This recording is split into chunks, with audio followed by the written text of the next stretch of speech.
So my lovelies, let me paint a picture of a very, very, very sad, it's that sad, it's laughable, story. What I'm going to do on this video is just create the scene, and then I'll come back on a different day and tell you kind of how it all went wrong. So, by the way, I'm doing this before, it's lovely and sunny. Yes, it is cloudy, but it's lovely and sunny here in South Shields, just outside of Newcastle. However, we have had a warning alert that we're going to get a really bad storm. So I'm doing it now while I can. So if I've lost you, apologise. If I haven't, thank you for sticking with me. It's worth it. Trust me. You will laugh at me, not with me. That's for sure. So I, like millions of other women out there, I have suffered from menopause terribly, including mental health, anxiety, loss of confidence, social anxiety. I've self-isolated, you name it, and I think every single menopausal symptom out there that is becoming known, I have got.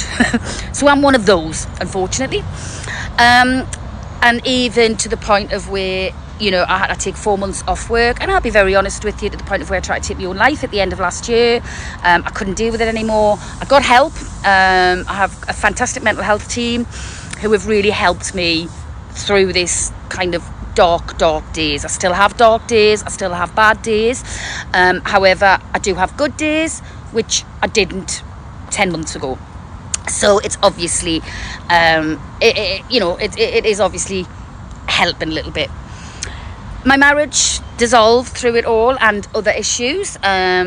So yes, I decided that I was going to have a Stella Get Your Groove On, Sex in the City moment with a holiday solo. I booked a fantastic hotel on Benidorm's beachfront. Now, there is a reason I picked Benidorm, and there is a reason I picked this hotel, and this is what I'm setting. This is the scene I'm setting for you before I come back with another video and tell you how it went all terribly wrong. So I spent months and months and months researching on YouTube. I found the exact hotel that I wanted. It was very chic, it was very cosmopolitan, it was brand spanking new, it was only 2 months old. It was a 4-star plus. It was fantastic. I also, it was right on the beach, so I decided, right, I'm going to treat myself. I'm going to scrimp and scrape and and give up luxuries like food to pay for this holiday. But I was determined. I was going to go on this solo holiday. I was going to find my confidence in Benidorm, and I was going to come back a brand new woman like Carrie Bradshaw, with all of the sass that I used to have, and my life was going to start again.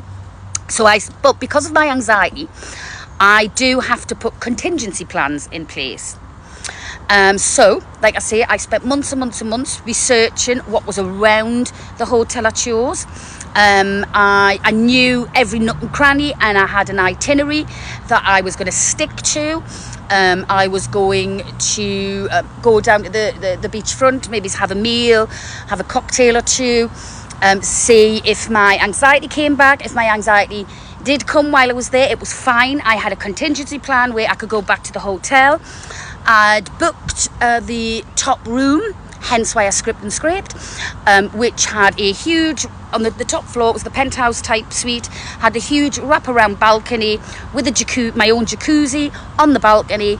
And my plan was that if my anxiety kicked in, I could go straight back to my room, jump in my jacuzzi, look at the Mediterranean Sea, do my breathing exercises, talk myself off the ledge, and then try again. And so yes, I had spent hours and hours and hours on YouTube looking at people's videos, looking at different places in Benidorm, working out exactly where I was going to go. I needed to be next to the Michael Jackson, surprise, me being a huge Michael Jackson fan, the Michael Jackson tribute act. I was going to go there 3-4 times that week. I was going to be there, which is the highlight for me, because I've been lucky enough to see Michael live 9 times, but I do love going to the tribute acts as well.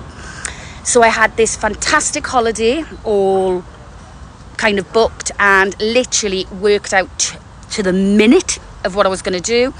I worked out meticulously the clothes I was going to wear.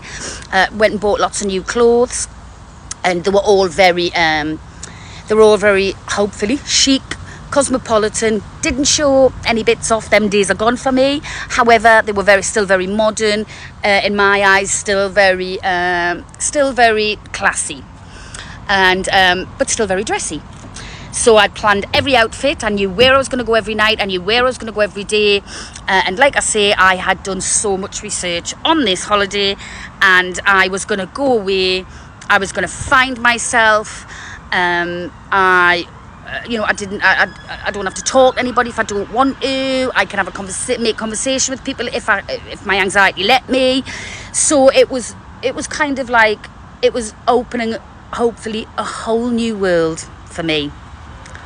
However, it didn't quite happen like that.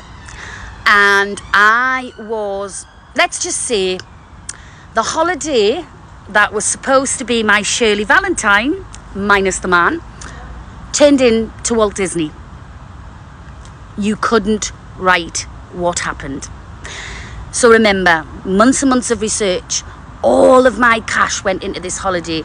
Money that I shouldn't have spent on a holiday, but I honestly thought this would be the making of me. It would be worth all that script because I would come back the brand new Lisa / Carrie Bradshaw.